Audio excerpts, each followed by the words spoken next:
البرتغال النهارده وكريستيانو عيط والدنيا باظت. كريستيانو عيط عشان المغرب طلعته يا جدعان. ده حاجه تاريخيه، حاجه ما بتحصلش كل يوم. الف مبروك طبعا للابطال. وكمان مودريتش امبارح قال لك من المنتخبات المرشحه تاخد كاس العالم المغرب، من المنتخبات المرشحه. نشوف يا جدعان احنا وصلنا من ان احنا كنا بنقول يا رب نتاهل من دور المجموعات لمنتخب بقينا منتخب يترشح ياخد كاس العالم. انا بشوف حاجه دلوقتي ما يعني ايه، ما تخيلتش ان انا هشوفها الصراحه في كاس العالم ده صراحه، ان دوله عربيه اللي بتنظم كاس العالم ومنتخب عربي يوصل نص النهائي لاول مره في التاريخ في افريقي كمان، يعني مش عربي بس، ده عربي وافريقي. لا حاجه خياليه والله العظيم. حاجه انا يعني فخور بيها كمصري، فخور بيها كعربي، فخور بيها كافريقي بصراحه. حاجه ترفع الراس. وطبعا نشكر الابطال كلهم، ونشكر المغرب، ابطال المغرب ورجاله المغرب كلها على الحلم اللي احنا عايشينه ده بسببهم. وان شاء الله يكملوا على كده ان شاء الله، وليه لا ما ياخدوش كاس العالم ان شاء الله. خلاص بقى كده الطموح كبر بقى ان شاء الله باذن الله، وان شاء الله يقدروا ياخدوا كاس العالم ان شاء الله. المغرب تقدر كاس العالم ليه خلاص بقى احنا دلوقتي من 4 فرق، خلاص ناقص ماتشين، نص النهائي ان شاء الله زي النهائي على طول. ويبقى انجاز تاريخي ما حصلش قبل كده ولا هيحصل.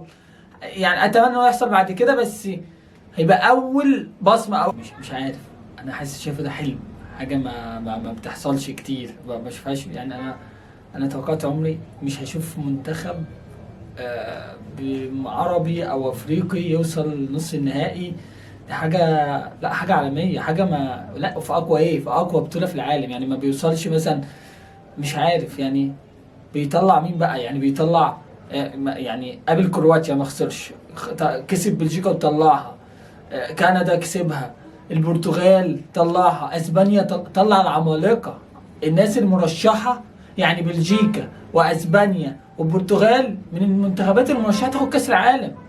وكرواتيا اللي هي دلوقتي اتاهلت على حساب اللي طلعت البرازيل امبارح، ما عرفتش تكسب المغرب. المغرب اقوى دفاع لغايه دلوقتي، اقوى دفاع في البطوله المغرب. انا مش مصدق عينيا والله، انا مش مصدق عينيا. انا شايف حاجات يعني حلم، حاسس انا عايش في حلم. لا اما يعني ده منتخب بجد يرفع الراس، سواء المغاربه وللعرب والافارقه. لا حاجه كبيره جدا، وحاجه ما بتحصلش غير يعني ده. حتى يدينا دفع منها كل المنتخبات العربيه ان هي من وحش يا جدعان. موضوع اسمها تمثيل مشرف ده، وان احنا نخسر في دور المجموعات بس ما نخسرش جوان كتير ونيجي يا جدعان. ما فيش حاجه اسمها لا. اهو وصلوا لغايه نصف النهائي اهو، خلاص من اقوى 4 منتخبات في العالم اهو. ليه يا جدعان ما نحلمش؟ ليه العرب احنا كده طلع منها ورا اهو؟ منتخب عربي قدر يعملها، لازم طموحنا جايب اعلى من كده بجد. رجاله ابطال، اول منتخب عملها عربي افريقي ممكن ياخد كاس العالم. اتمنى ان شاء الله المغرب يعملها ويقدر يحقق كاس العالم. عملوا كل حاجه النهارده في الملعب، وكلهم كل اللعيبه وان شاء الله باذن الله يستمروا على كده، ودايما وراكم وهندعمكم على طول. سلام.